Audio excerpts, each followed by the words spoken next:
Hello friend, তোমরা সবাই কেমন আছো? আমি অনুস্মিতা, আমার চ্যানেলে সবাইকে স্বাগত। আজ দেখো চিকেনের একটা নতুন রেসিপি নিয়ে চলে এসেছি। আজকে বানাবো স্মোকি চিকেন। প্রথমে দেখো চিকেনটাকে ম্যারিনেট করে নেবো ভালো করে, ভিনিগার দিয়ে কিছুক্ষণ ভিজিয়ে চিকেনটাকে ধুয়ে রেখেছি।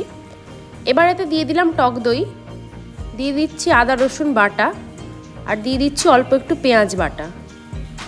এবার এতে কিছু গুঁড়ো মশলা দিয়ে দেবো। প্রথমেই দেখো দিয়ে দিলাম লঙ্কার গুঁড়ো, দিয়ে দিলাম গোলমরিচের গুঁড়ো, আর একটু দিয়ে দিলাম জিরে গুঁড়ো, আর দিয়ে দিলাম অল্প সামান্য একটু ধনে গুঁড়ো। এরপরেতে দিয়ে দিচ্ছি পরিমাণ মতো নুন, দিয়ে দিচ্ছি হলুদ গুঁড়ো, আর দিয়ে দেবো একটু সামান্য লঙ্কার কুচি, আর দিয়ে দিচ্ছি সর্ষের তেল। দিয়ে ভালো করে এটাকে মাখিয়ে রেখে দেবো কিছুক্ষণের জন্য। দেখো এদিকে চিকেনটা মাখানো হয়ে গেছে। এরপর আধ ঘন্টা মতো ঢাকা দিয়ে রেখে দেবো। এরপর দিয়ে দিলাম কড়াইয়ে সর্ষের তেল। তেলটা গরম হয়েছে কিনা দেখে নিয়ে দিয়ে দেবো চিকেনগুলোকে।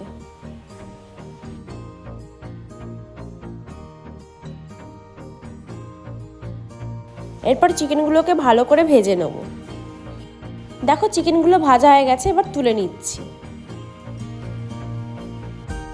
এরপর ওই তেলেই দিয়ে দিলাম গোটা গরম মশলা।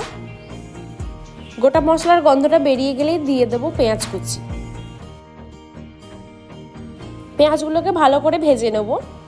পেঁয়াজগুলো গলে যাওয়ার জন্য একটু দিয়ে দিলাম সামান্য নুন। পেঁয়াজগুলো ভাজা ভাজা হয়ে গেছে। এরপর দিয়ে দিচ্ছি আদা রসুন বাটা, দিয়ে দিচ্ছি কাঁচা লঙ্কা কুচি, আর শুকনো লঙ্কা বেটে রেখেছিলাম সেটা দিয়ে দিলাম। এরপর ভালো করে মশলাটাকে কষিয়ে নেব। এরপর এতে দিয়ে দেবো কিছু গুঁড়ো মশলা, যেমন হলুদ গুঁড়ো আর লঙ্কার গুঁড়ো।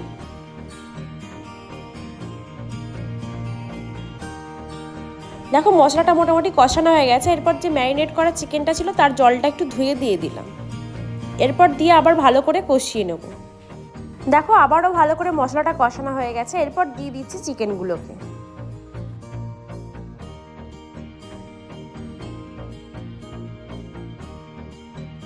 এরপর চিকেনটাকে ভালো করে মশলার সাথে কষিয়ে নেব। দেখো যতক্ষণ না ভালো করে তেল ছাড়ছে ততক্ষণ কষাতে থাকবো। চিকেনটা বারবার নাড়তে থাকবে, নাহলে তলাটায় লেগে যাবে। দেখো আমার চিকেনটা ভালো করে কষানো হয়ে গেছে। এরপর দিয়ে দিলাম কসুরি মেথি।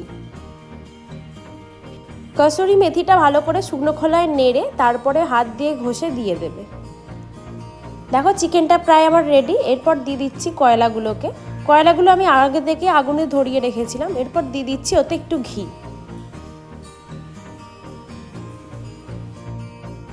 এরপর 15-20 মিনিট ঢাকনা চাপা দিয়ে রেখে দেবো।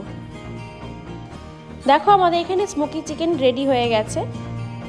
বন্ধুরা তোমরা চাইলেও বাড়িতে এটা ট্রাই করতে পারো। আমি যেমন করে বানালাম সেরকম করে বানিয়েও দেখবে, খুব ভালো হবে খেতে। ভিডিওটি কেমন লাগলো অবশ্যই জানিও বন্ধুরা। ভিডিওটি ভালো লাগলে অবশ্যই চ্যানেলটিকে লাইক, শেয়ার এবং সাবস্ক্রাইব করে দিও। টাটা।